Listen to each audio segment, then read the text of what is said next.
If you're thinking 11th is just slightly harder than 10th, then you're making the mistake number 1. Hey everyone, welcome to Notes of Jay.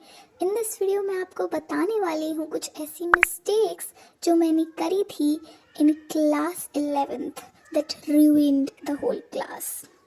So let's begin with the video. Mistake number 1.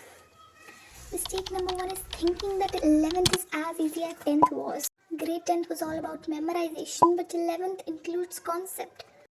यहाँ पर रट्टाफिकेशन से काम नहीं चलेगा boss. यहाँ पर आपको last minute study से कोई फ़ायदा नहीं होने वाला. इसमें प्रैक्टिकल नॉलेज चाहिए, कॉन्सेप्ट समझ आना चाहिए, तभी आप पढ़ पाओगे.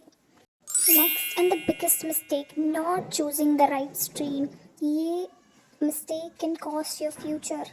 मेरे तो 95 प्लस आए हैं, मुझे तो नॉन मेडिकल लेनी चाहिए.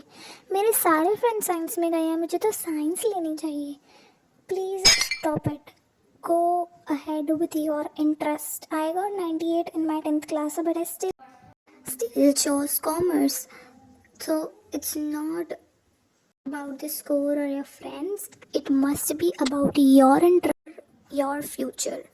Okay, so choose the stream according to your interest. If I was interested in stock market, business and all that stuff, that's why I chose commerce, not science or art. And the next mistake, not being consistent. It can cost your class 11th as well as class 10th. The biggest blunder that students make in the class 11th is not being consistent, because the syllabus is huge and you just tend to procrastinate it, and the huge backlog creates, which is endless and cannot be completed. ये 10th के जैसा नहीं है कि class की exam से एक दिन पहले पढ़ लिया, सिलेबस हो गया, अच्छे मार्क्स स्कोर हो गए. हाँ, ऐसा नहीं होगा. शुरू से एंड तक पढ़ना पड़ेगा कंसिस्टेंसी के साथ, वरना बैकलॉग क्रिएट होगा जो कभी भी ख़त्म नहीं हो सकता, और आपका 12th भी बर्बाद हो जाएगा इस वजह से. So the next mistake is depending only on your school. आप स्कूल पर डिपेंड कर सकते हो if your school is good. For example, the teachers explain very quickly, like आपको बहुत अच्छे से समझ आ रहा है और टेस्ट हो रहे हैं, टाइमली रिवीजन हो रही है, and most importantly syllabus time पर कंप्लीट हो रहा है, then you can obviously go with your school.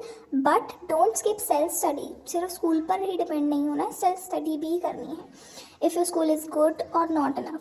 And the second case is if your school is not enough, मतलब टीचर का आपको समझ नहीं आ रहा है, टेस्ट नहीं हो रहे हैं, या फिर सिलेबस इतना आराम से चल रहा है कि एग्ज़ाम से एक दिन पहले सिलेबस कंप्लीट हो रहा है, तो उसका तो कोई पॉइंट ही नहीं बनता. तो इसलिए just like focus on your batch और यूट्यूब स्टडी. आप जहाँ से पढ़ना चाहते हैं वहाँ से पढ़िए, सेल्फ स्टडी करो, बहुत इंपॉर्टेंट है, और तभी आप लाइक पेसअप कॉप अप कर पाएंगे अपनी क्लास के साथ. Okay, because in the and आपको मार्क्स मिलेंगे ऑन द बेसिस ऑफ आपने एग्ज़ाम में क्या लिखा है, नॉट ऑन द बेसिस कि आप स्कूल में कितना आए थे या स्कूल में आपने कितनी पढ़ाई करी.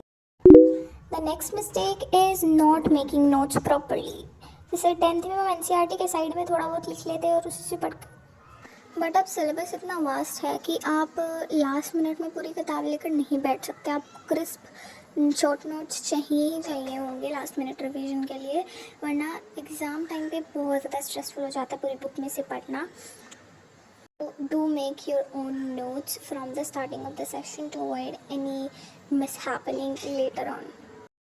And last but not the least, not enjoying the process. आप बहुत ज़्यादा रिग्रेट करोगे अगर आप पूरी अपनी 11th को सिर्फ पढ़ाई के अंदर ही निकाल दो, क्योंकि 12th के अंदर आपके बोर्ड्स आ जाएंगे, प्रैक्टिकल्स होंगे, बहुत सारी चीज़ें होंगी जिसके अंदर आप बिल्कुल भी इंजॉय अपने फ्रेंड्स के साथ स्कूल में नहीं कर पाओगे. It's the last chance. आप वरना बहुत ज़्यादा रिग्रेट करोगे. सिर्फ पढ़ाई के साथ बैलेंस करते हुए मस्ती बहुत ज़्यादा करना, क्योंकि 12th में आपको मौका नहीं मिलने वाला है.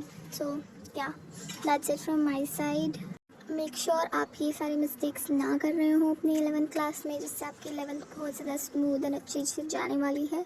So all the best and thank you so much for watching this video. Please do subscribe if you want.